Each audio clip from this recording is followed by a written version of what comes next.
action help create lasting change.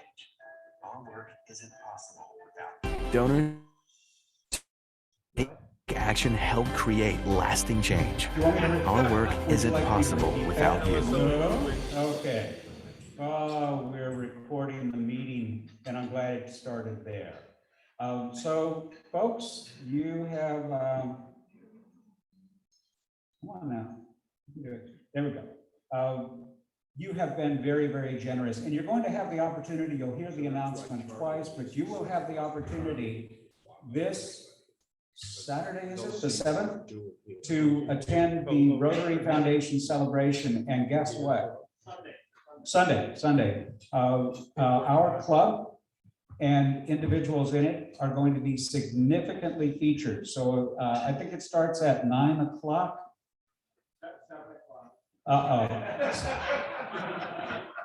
7 p.m. So go ahead, find me. 7 p.m. But you got an email about it. And it says the right time on the slide here, and I've only had 1 cup of coffee and a little bit of a shakedown on how to get the video up and going. So we're doing good. And do you notice on my right, PJ is at the computer and is running the show. How cool is that? Not cool. Yeah. Thank you, PJ. So Lori, darling, it's her birthday. And for her birthday, she is sleeping in Hawaii and listening to the lull of waves and the song of birds and going, I don't have to get up for that club right now. But Nick Randall, please stand and tell us. Is that one working? Yay. It is. I think it is. Yes, indeed, it is my birthday. And I believe the question you were going to ask is what am I going to do on my birthday? That's a good question. So, like most people, I'm going to go out and split wood for my birthday. Ooh. Yeah, I mean, isn't that what everybody else does? You and Ron Reagan. No, I have a neighbor of Michael's has a tree down and needs to have it bucked and split. And so that's what I'm going to do. Well, that's one way to spend your birthday. Thank you very much for that. And next we have Michael McLaughlin. Michael, where'd he go? There you go, right? And when he gets done splitting wood there, he's come over to my place because I lost a 70-foot oak in the storm. So we have a lot more to take care of. I don't know, Gene's got something planned for him, so we'll see what. Sounds lovely. And we've all got to bless the days that you guys were born, because you're here now, and that's what we hope for. Okay, so talking about moments of gratitude, look at that. 8 people at the Redwood Empire Food Bank went out on Wednesday, spent 2 hours packing. Diana Curtis, where are you? Thank you. I can't find anybody in here, but I'm able to look straight at people and not see them. So, was this your first time? It was my first time. How was it? It was great. A lot of people there, a lot of Rotarians, and it was very satisfying seeing all that food go to people that really need it. It was amazing how much there was. Terrific. Yeah, there was a huge volume. I don't remember what the numbers were, but it was a huge volume, and everybody remembers their first time. So really happy that that everybody was there, and look at that. Those are some apples. So, a mystery shopper at Safeway. You see me. That's Gail Thomas. And Gail Thomas was there to say, I've got a fundraising idea for you. So, so we shopped flowers and we talked shop for a couple of minutes. She seemed well, good, moving much more freely and being more active, but still not able to join us for our meetings. So anyway, hello to Gail. What a lovely person. So, Interact at West County High School. Tell us more. Jerry, did you want to talk about it? You want Bob to talk about it? Bob and John. Well, actually, there were four of us there from Rotary. Aaliyah from the New Club, myself and Jerry. And this was, would you say this was the first real meeting? This was our first real meeting as West County High School. There were some moments of awkwardness. We only had 15 students show up after 30 had expressed interest and had signed up for the club. So we expect the numbers to grow, especially as the word of the pizza gets around and our specific projects. But it was a productive meeting. We created a Google Classroom page for students to be able to see the latest information, latest projects we're working on. We introduced our Rotary members. So the cooperation has begun, and the West County, the reason I use the word awkward moments, because there were the Amelino kids on one side of the room and the Annalee kids on the other side of the room. They didn't know each other yet. And so we're working through a few little social times, but it's going to be great. It's a great group of kids. And as John brought out, the noon club was on one side of the room, the morning club was on the other side. I want to add one more thing. Thank you, Bob, for bringing the pizzas, donating the pizzas. Very good idea.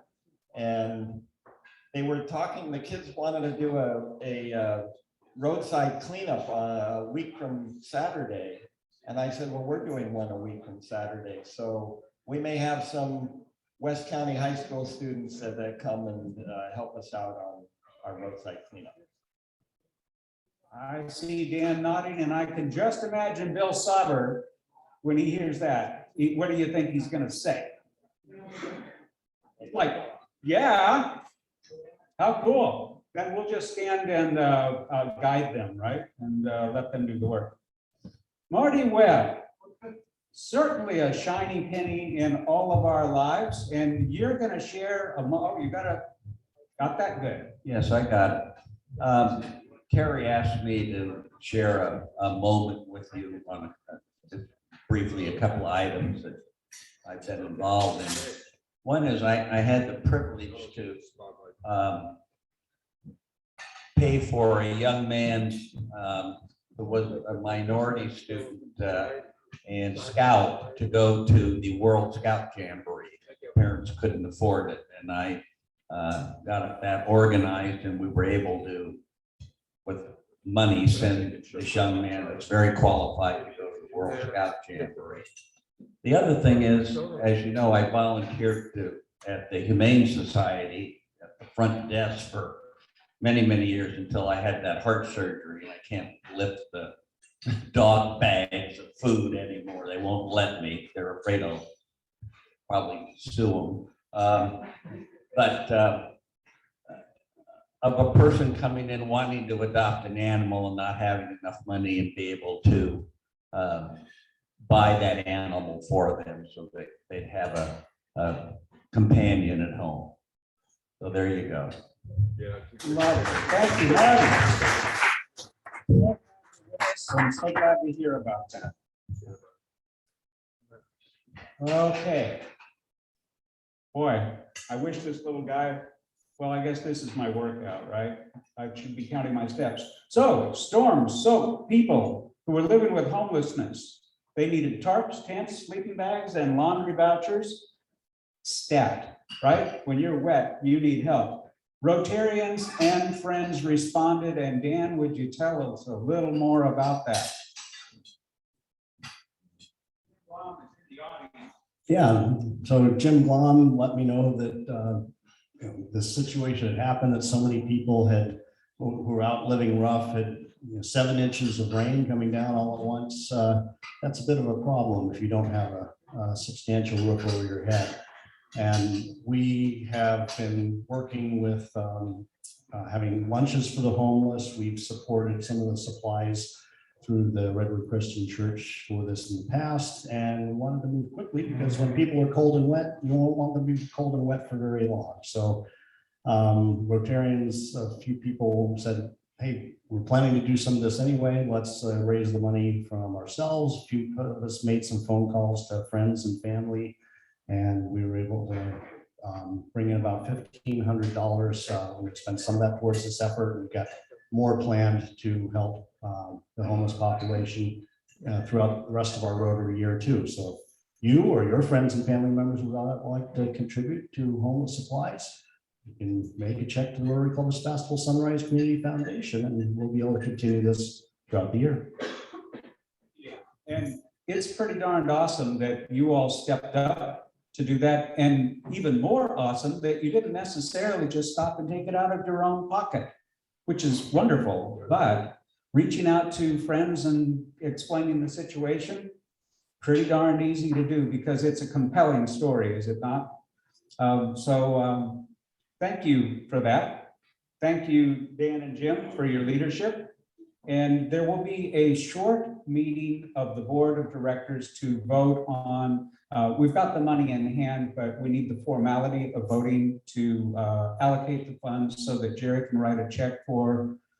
Dan, would you work that out with Jerry? Because I'm pretty confident that we'll get a check for that, and Jerry's going to need to leave. So let us promote a pandemic, a gratitude pandemia. I have trouble with pandemia. Let us do that, and it wants me to say later. Okay, later. All right. You know, there's one thing I don't have a slide about, but certainly want to bring up. Joe, something happened big in your life. Really big in our daughter's life. Our daughter Anna and her husband Jeffrey live down in Berkeley and have a 4.5-year-old. Just welcomed twins into the world on Friday. Twins! And they look just like you said? They have more hair than that, but they're doing great. They were about a month early, which is unusual for twins. They're really little, and as I mentioned earlier, to those of you who live around here and appreciate this, I have gophers bigger than they are. But no, they're little and they're doing great. A boy and a girl. They got to bring them home yesterday. Patty's been there since Thursday. I came in on Friday and came back last night. She's probably going to stick around for however long she needs to at this point to help her out. Because she's going to have her hands full, needless to say, and we're going to be going to playgrounds probably for another 7 years or so. But it's great. I've already given Jerry $100 for our foundation and $100 to the Rotary Foundation in deference to this wonderful event in our family. Yay! How lovely is that?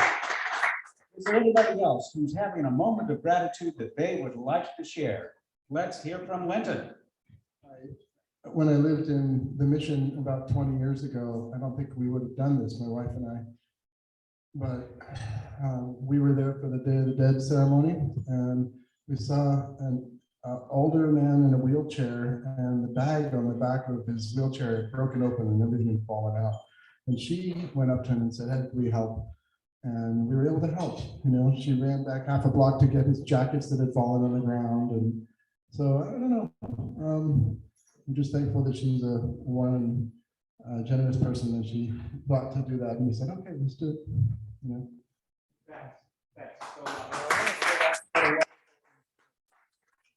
Anybody else here before we move on? A moment of gratitude. All right, let's move on to. How many steps have I done? Is anybody counting? Okay, thank you. Yeah, you know, I'm not Mohair Sam, but I am slow walking. So November 3rd, that meeting, 8:30, please hang in if you're a board member. We have a few online votes. And November 5th, First Friday, Seismic Brewing. Is that right, Kathy? Yes. Yep. Seismic Brewing this Friday. Bring your friends, bring your family, so long as they are 21 or more. And if they are less than 21, just sit them outside. Foundation celebration on Zoom, as Jerry reminded us, it is at 7 p.m. Everybody got and that last email, the news you can use, has the information. You need to register for it. I don't know why, but I'm told that there will be another email that comes out like on Saturday that just gets you in. I don't know if you need to register with it or not, but definitely want to be there because we are going to be prominently featured because we are a freaking awesome club. So November 8th, I think there's going to be a social hike. Just show up and you can hitchhike out of the parking lot at Hot Month. November 9th, Zoom membership meeting. Marty, I can hear you.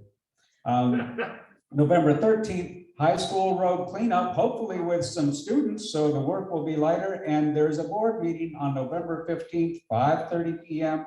It's on the Zoom calendar, so you can just log in right there. And if you are somebody who says, I want to throw my hat in nomination, good Lord, if David Mark Raymond can be president, anybody can be. So maybe you want to step up, not for this next year, that's Diana's, and she's busy getting ready for it, but for the year afterwards. And if you would like to see your picture up here on the screen as a board member, somebody who gets things done and helps things happen, who do they talk to, Michael? Me. Talk to Michael Cook and just say, you know what, I think I want to be of service. Tell me what is needed. And please, if you are asked, step up and say yes, because you'll have fun and you'll do great things. And there we are. Further announcements. Let's see, Darlene, did you want to make mention or do you want me to do that? It depends on if Wait, you people got can out. hear There you me. go. Can people hear me? You better make. We're not hearing her. I'm going to tell Yeah. you. Darlene's landlords are going to sell their property. Darlene is a long-term tenant. I can attest to how cool she is as a neighbor. She's a wonderful person and she's looking for a 1 or 2 bedroom house, Sebastopol, Brayton, or West Santa Rosa. So she wants to stay out west here. She works at home. She's very clean. Her dogs are marvelous. You've seen them, right? Those 2 cute pugs. And she's got a cat that I never see, and I live on the same property she does. So, hey, we can hear you. How am I doing? You're doing good. Okay. Can you hear me? So you want to, you would pay whatever is necessary to get there, but you're hoping to keep it 2,500 around there. And Roundabout. And for the more perfect place, you would look at what's out there. So if you can think of somebody that's got a place that might be appropriate for Darlene, that would be good. You do need a fenced yard. Yes, definitely Yes. need a fenced backyard. And she's pretty enterprising, so she could probably put together a little something if there wasn't something there now. But the pugs need to run free. Yes. We don't know. So the property's coming up for sale. It hasn't sold yet. It may be that the folk who are there would want, whoever buys it would want to keep her because she's fabulous as a tenant. But if they don't, and you never know about those things, she would have at least 60 days. So it's not gonna get to market till then. Yeah. My concern is not moving during the middle of tax season. No, I'm not handling the property sale. It's my own property. I won't do it. Next week's program presenter, Fred Kucha, be here. Veterans for Peace and very involved in service to youth. So I think you'll want to talk to him. And if we could please have Charlie do the introductions. I think you're going to do that. Let me get you a mic.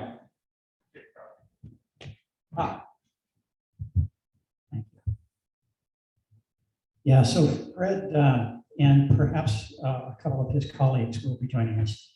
It is our Veterans Day meeting, and it's, I can't remember exactly what day Veterans Day is on, but it's close. That I won't be here unfortunately, so Terry will be doing the introduction. But Fred has a long list of efforts and activities and accomplishments that he and Veterans for Peace have made in promoting peace around the world, and it kind of dovetails really nicely with Rotary's peace initiatives. So, John. Why am I having trouble here? Slideshow. Oh, yeah. Play from the start. Looks like it's working. John, come on down. So I thought I was introducing, giving some heads up about next week, but I'm not. You sorry. wanted me to introduce I John. wasn't listening to you. So I have kind of a second dilemma here, and that's that I've got 2 pages of accomplishments and accolades and efforts and really amazing accomplishments within Rotary that John T. Blount, who is a member of the Rotary Club of Sebastopol, has made since he was 27 years old when he first joined Rotary. This is a really long list. It's amazing. He asked me not to read it. So I'm only going to read just a fraction of items here, of the items here. He collaborated with Rotary International professionals on the innovative and outstanding opening and closing programs of the convention at Seoul, Korea. And he was the program coordinator for the 2018 Toronto convention.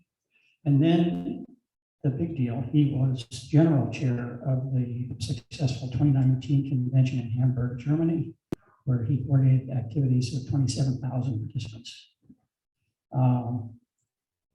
He recently retired as a dentist in private practice in Sebastopol, and he also has a background as a musical performer, a motivational speaker, a writer, a producer of multimedia presentations, including virtual events. And his topic today is powerful Rotary connections. And I can't think of anyone that is more qualified to inform us on that topic. So here you go, John.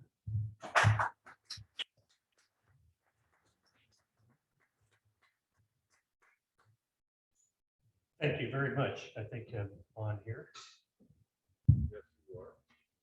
Thanks for having me back to Sebastopol Sunrise. I have not been here for a while, and I've had a lot of people that have reminded me of that. But it's great to be here. It's great to have the opportunity to be a live speaker at an event.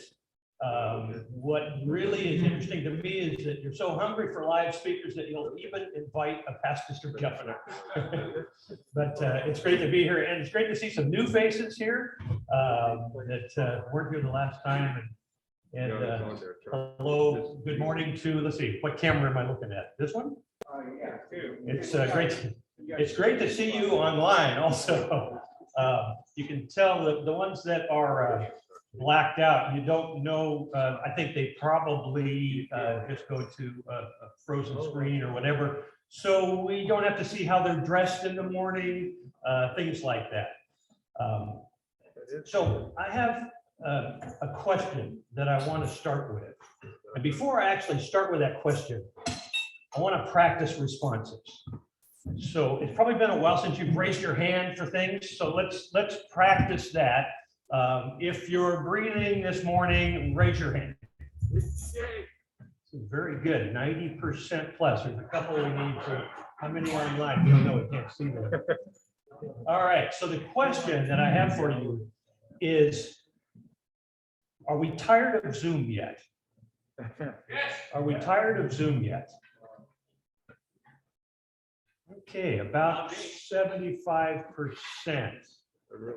25% still would like to stay home and not have to put on makeup or wear clean clothes and things like that. I understand that. Well, I have to tell you that I can understand both ways. I can understand those of you that are tired of Zoom and those of you that are not, and just as soon be home. I feel the same way about myself. So for example, here's a picture of me how I picture myself.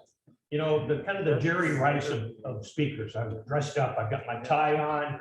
It's a beautiful stage, great big visuals behind me, and a big audience. And that's the way I picture myself as a speaker. For the last 2 years, it's been more like that. And so I understand both ways. When we were told to shelter in place, this is as dressed up as I got. And I know you can relate to that. And I've given my fair share of presentations during this pandemic. And I really appreciate being here, being able to talk to you in person, being able to feel the room, the magic that happens when we get together. I appreciate that. So it's great for me to be able to be here. You know, our virtual methodologies are fantastic. I mean, Zoom is fantastic. What we're able to do with not a lot of expensive equipment. And I'm a techie. I like to explore different ways to communicate. Those of you that have been to Pets know that I like drama, I like theater, I like visuals, I like all of those different elements. But there's something about just being able to be here and look at you in the face and not worry about the technology, although it's almost impossible not to worry about it. Rotary is an organization that is totally based on getting together. It's in our DNA. From our earliest days, those 4 people that got together to have some fun, share some fellowship, share some honesty with each other in their businesses. They weren't multi-millionaire successful business people. There's a coal merchant and a struggling patent attorney named Paul Harris. You know, they were not the top of the top in Chicago, but they wanted to do business with somebody that they could look in the eye, that they could feel that honesty, that they could count on each other, and that they could go out for drinks later and have a good time. Connecting together, it's in our DNA. And then that progressed to more and more people around the world getting together regularly every week. If you didn't come, you didn't belong. If you weren't here, you were kicked out. We took attendance, and it was everywhere, connecting together. And it went from that sharing business to sharing community, to sharing life, connecting together. And even during the war, people met in secret because they appreciated it. Put a mask on and one of these at the same time. And your glasses. And your glasses. People met in secret in parts of the world because their Rotary clubs were illegal, but they wanted to get together. And why did I go off, David?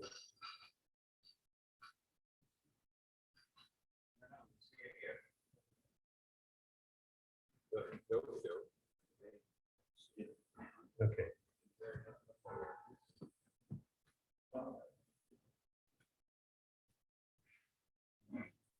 You see why being in person is so much more fun.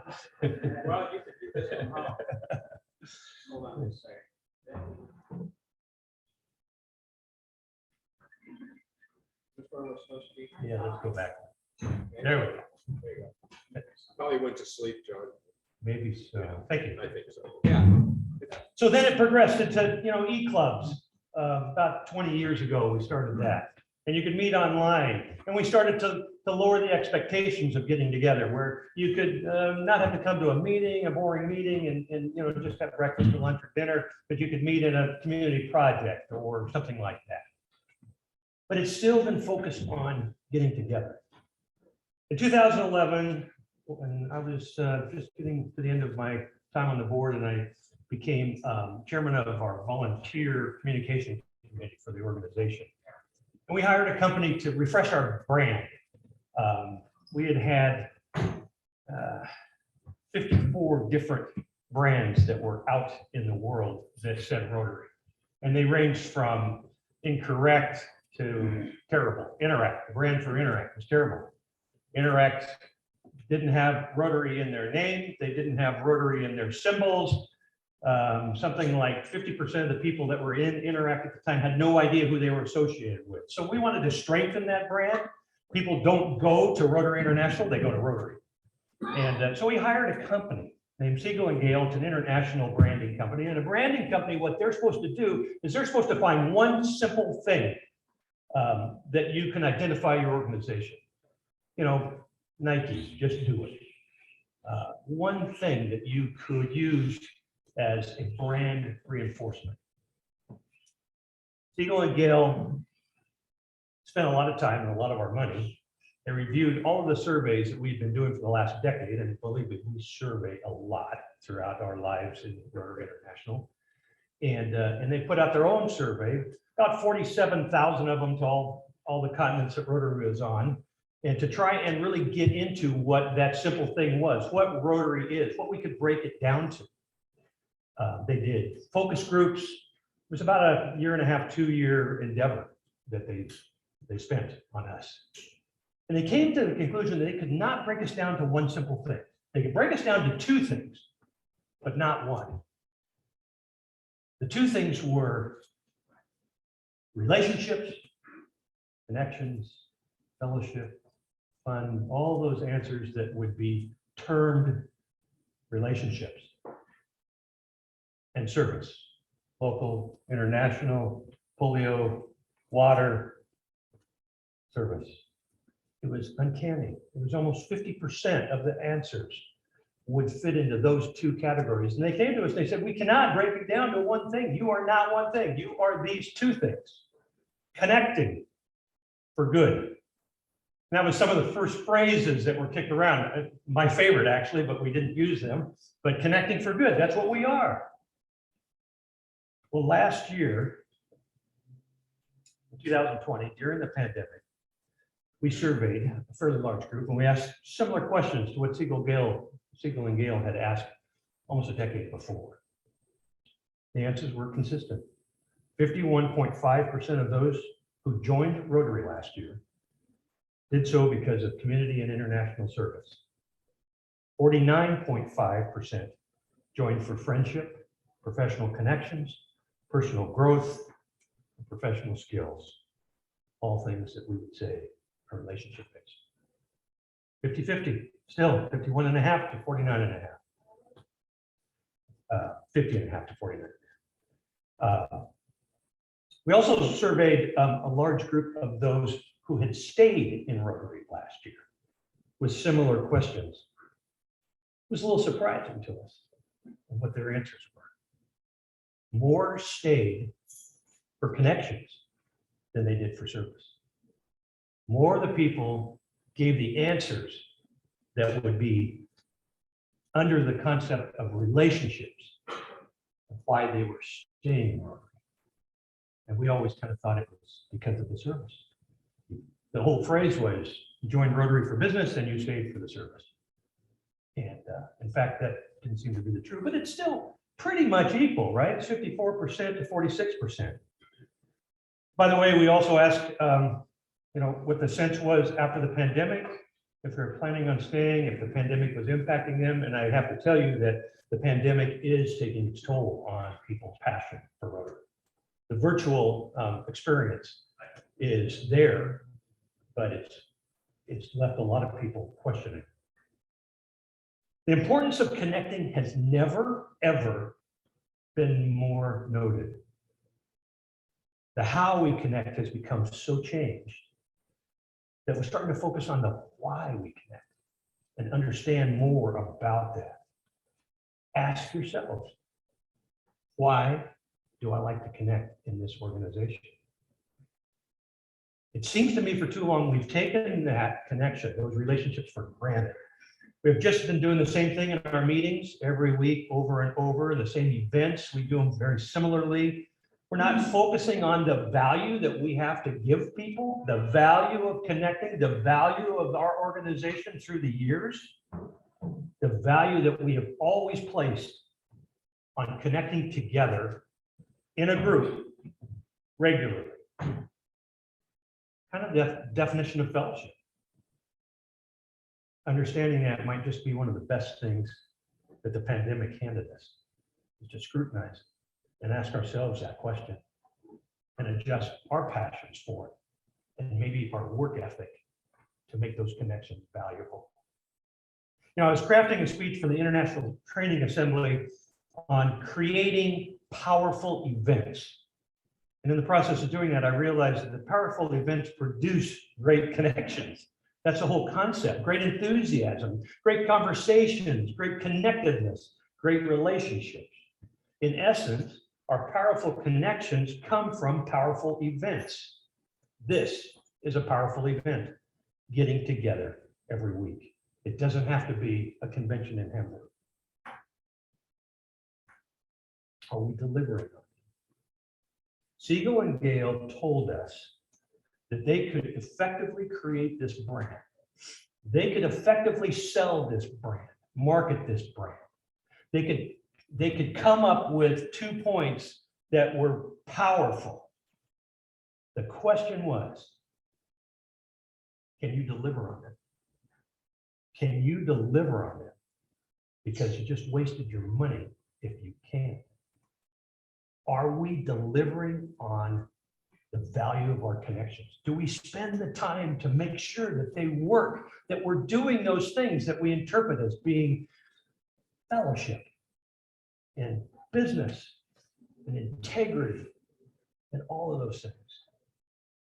If they're not, then our Rotarian customers will question why they're spending their time here. And it looked like, now working again.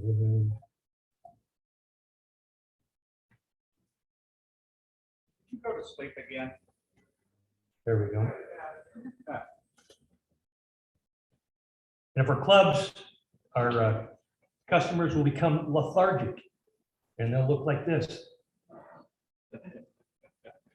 And our clubs will start to lose members and they'll look like this. Hey.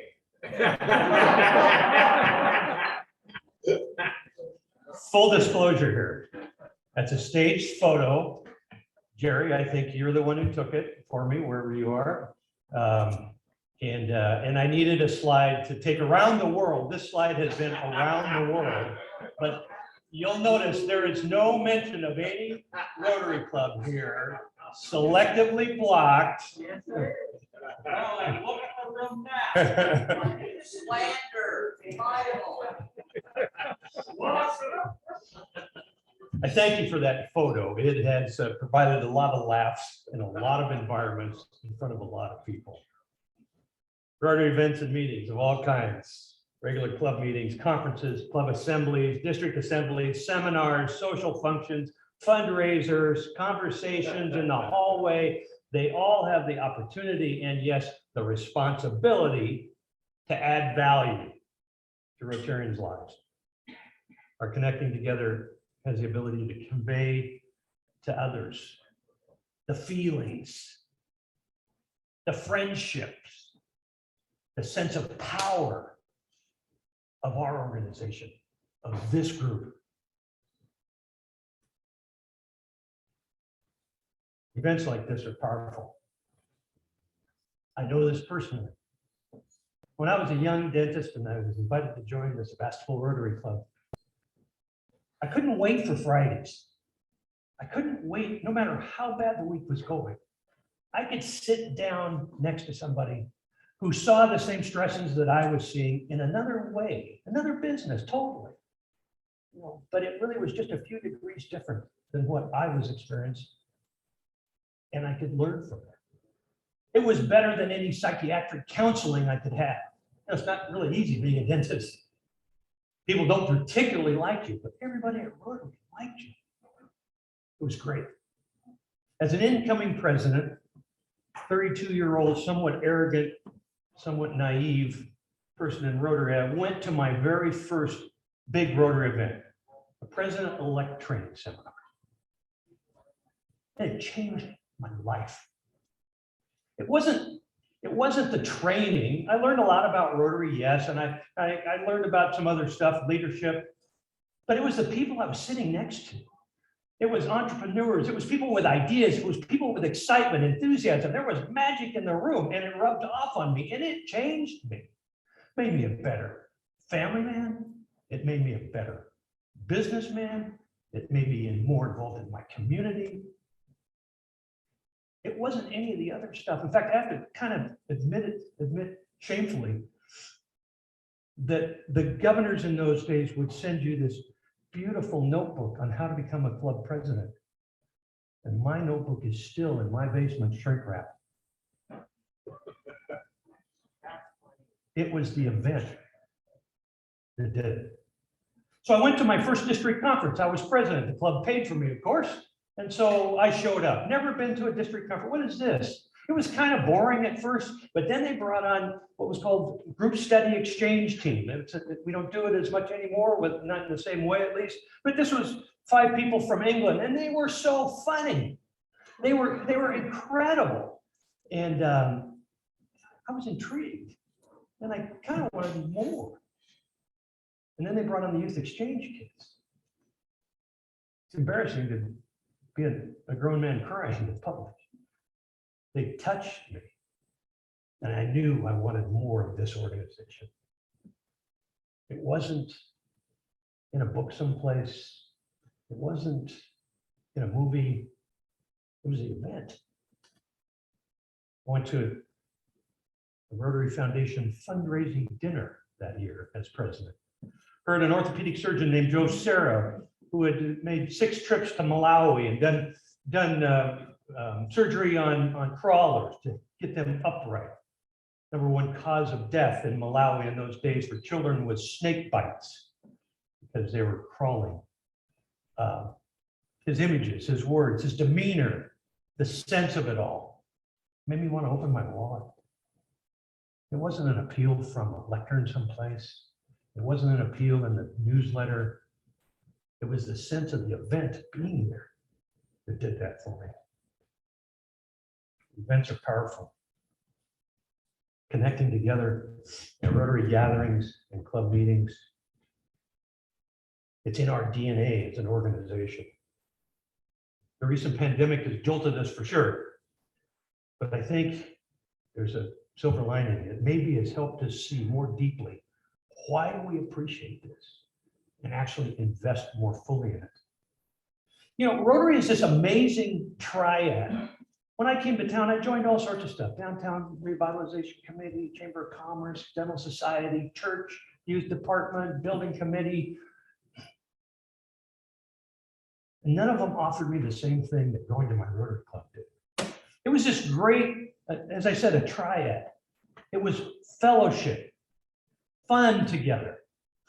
It was integrity, actually standing up for things that were right and honest and fair and mutually beneficial and looking out for each other. And it was service, both globally and locally. Great 3 things all wound together, unlike any of the other organizations. For instance, I was a member of this church, had a lot of integrity, and actually had a reach out program that did help a lot of people. It wasn't that much fun to go to. I was in a poker club, absolutely no integrity, didn't do anything for anybody, but it was fun. You see what I mean? Rotary combined all of that together. The debunkings, the regular meetings, the socials were fun. And I got to know people. If you take those 3 things, the fellowship, the integrity, the service, and you add to it that we're all supposed to be in a leadership position, discretionary authority, managing people, whether it's in the community or in a business or in a profession, that's leadership. So that's 4. And #5 is diversity. We're everywhere on earth. We speak every language. We are in every religion or non-religion. We're on every border. We're everywhere. I've heard it said that Rotary is in more places on the globe than any other organization on earth, and that includes the Catholic Church, the Red Cross, and the United Nations. We're everywhere. We're diverse. And we're every type of vocation you can imagine. So when you talk about DEI, we invented that. We invented the diversity and the equity with our 4-way test and the inclusion, because we all called each other by our first names.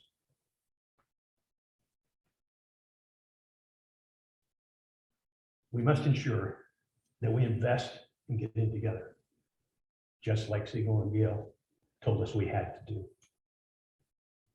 Hopefully you remember the title that I asked him to tell you, Rotary's Powerful Connections.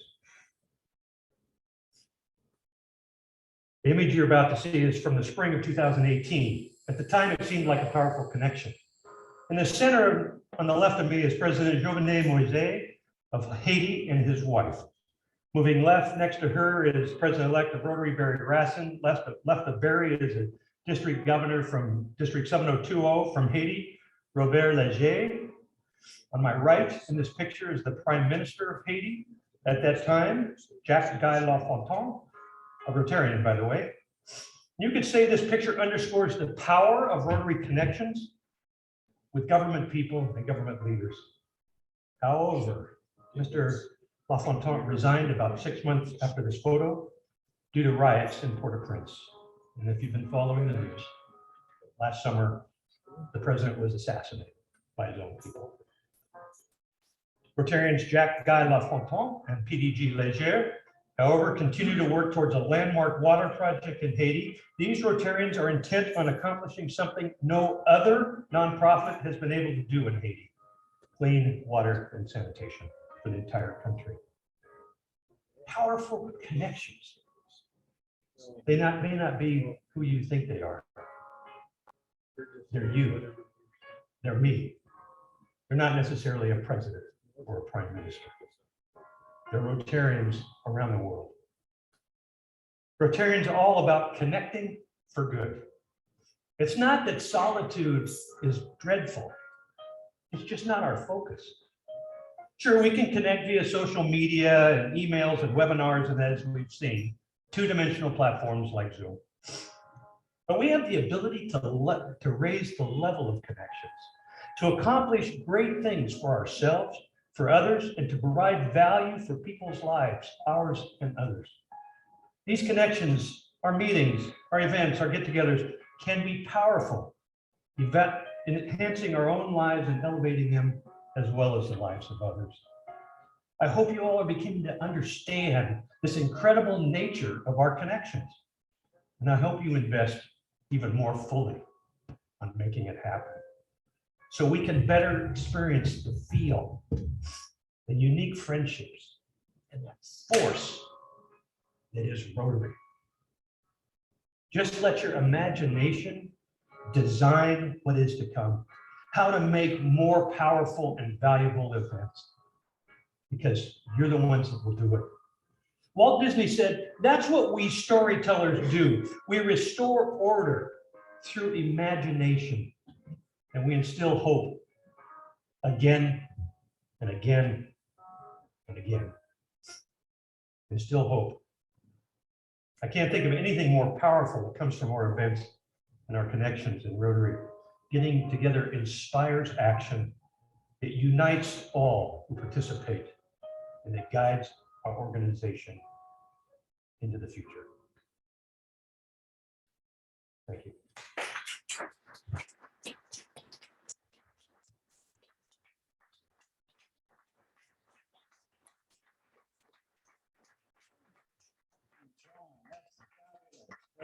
What a wonderful and inspiring talk. So glad to have him here with us and to give us that message. Let's see, we're at the time where we need to release people who need to get up and go off to work, but would you hang in for a Sure. little bit for question and answers? Where would I go now?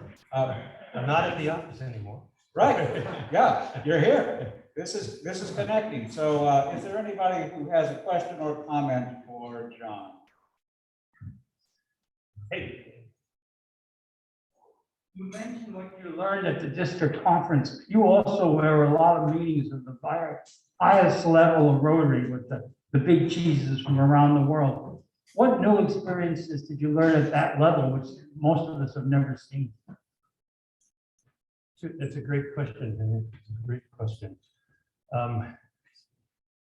I think a lot of that, maybe I tried to input into the speech, the power and the force of this collective organization. You know, you're president of a club and you run the club, you're a governor of a district and you run the district. You have a budget, but basically you can kind of do it what you want to some extent. You gotta be careful the way I say that. At Rotary International, when you move to that level and you sit on the board, you're in charge of $1 billion corporation. It's a corporation. And I've got a speech actually that I've been doing that it's the 2 C's. Rotary is just the 2 C's. It's club and corporate.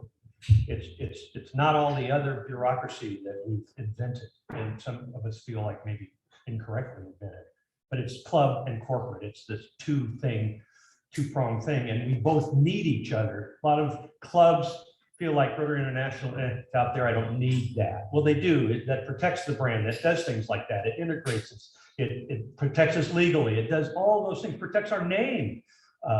So you do need the corporate organization, and it does some great things like polio and some of our lesser but corporate things that we do. And a lot of people at Rotary International lose sight that they were from a Rotary club also. So both sides need to understand better that they need each other, and we are both things. John, can you shed some light on what has happened to group study exchange, which has sort of faded away? Yeah, when we did Future Vision, it's been a little over a decade now.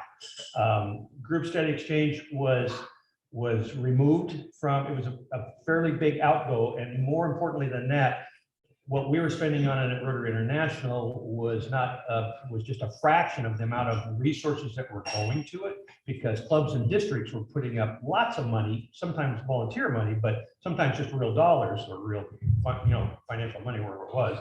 And we felt like we weren't getting the return on investment from that. And so it got moved into a program where you actually had to request it and use some of the Rotary Foundation's resources in a global grant type approach. So it's gone, the name's gone. We still have, and I think you've all experienced it, we still have vocational training teams that will share back and forth. Some totally volunteer that Rotary International doesn't do the networking on, but you do it individually from district to district. And you can also apply for grants to do that. And the focus there was to try and get these teams into becoming a resource in the future. So you bring a team of water experts and then hopefully use that to go into Rotarians, WashRec, Water and Sanitation Rotarian Action Group. So it was an attempt, and I think it's been successful relative to use our resources better. It turns out I made 2 mistakes, at least 2. The second one was I failed to mention that very down the list of accomplishments is John spent 2 years on the board of Rotary International, which is a huge deal. He's traveled around the world. Well, let me do an addendum to that. I've been extremely fortunate with what working in Rotary has given to me. The ability to see the world from a different eye, to work with people from around the world. One of my best friends is Ravi Ravindran from Sri Lanka, past president of Rotary, and I ran one of his meetings or a couple of his meetings, and we've become great friends. If you have time, I'll tell you a great story about Ravi. So I met Ravi in 1993. We were both invited to be instructors at our training session. It's a week-long training session called the International Assembly for incoming governors. If you don't go to it, you can't be a governor, basically. And in those days, we had 36 trainers from around the world. We trained in language in 5 different languages, 6 plus, with English, and translators. 1,500 people in a room. That picture of me was speaking at that, not that one, but another International Assembly. Great event. So I met Robbie, and it was. You had to be a pass-the-street governor to be a trainer. And Robbie and I were both young. He was 40 and I was 43, I think. And that was unusual because it was something that people in Rotary thought was, the plum. And so you work your whole life to try to get to be a trainer at the International Assembly. So that's when I first met Robbie. And so you could only be invited back once, and we were both invited back. So the second year, Ravi, it was at the time the largest tea bag printer in the world. He controlled 85% of tea bag and packaging printed. 85% of it in Sri Lanka. And so we got to be real good friends. And during that second time at the International Assembly, I said, why don't you come up to Sebastopol? It was in Anaheim. So it's like, it's not a long trip, and spend, you know, an evening with us or whatever. He and his wife, Vanity. So he said, you know, I am going to Northern California after this. I'm going to a place called Sebastopol. I go, Ravi, I'm from Sebastopol. What are you doing going to Sebastopol? And he said, I'm selling the medicinal tea. I'm meeting with them to possibly print their stuff. Okay. So anyway, we scheduled it all, and he was going to go there, and then he was going to come to our place and stay, you know, a couple days.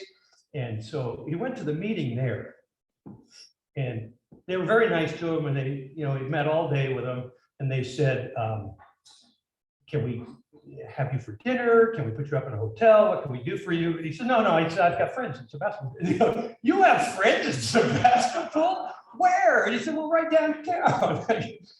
So that's the small world, you know, that we deal with. That's the way Ravi and I first met. And to be able to go to his country and see him and look at things from the Eastern view and the Western view, and Rotary's provided that for me. It's been amazing. And it started at a club. It started in our club. I mean, I'm a product of Sebastopol Rotary, right? That's it. Well, John, thank you so much for your time with us. I know that folks need to get going. Board meeting will start in a minute. But your message of the connections being the important thing, whatever avenue you use, Zoom, meeting occasionally, or even support at a distance, everybody is part of the family. So really, really do appreciate your spending time with us today. Admire you, and look forward to getting to know you for the rest of my life. So, ladies and gentlemen. Oh, wait.